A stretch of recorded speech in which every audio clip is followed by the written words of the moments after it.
أعوذ بالله من الشيطان الرجيم.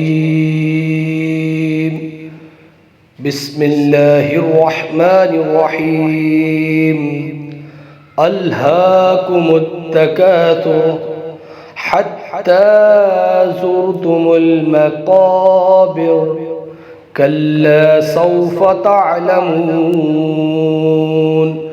ثم كلا سوف تعلمون كلا لو تعلمون علم اليقين لترون الجحيم ثم لترونها عين اليقين ثم لتسألن يومئذ عن النعيم.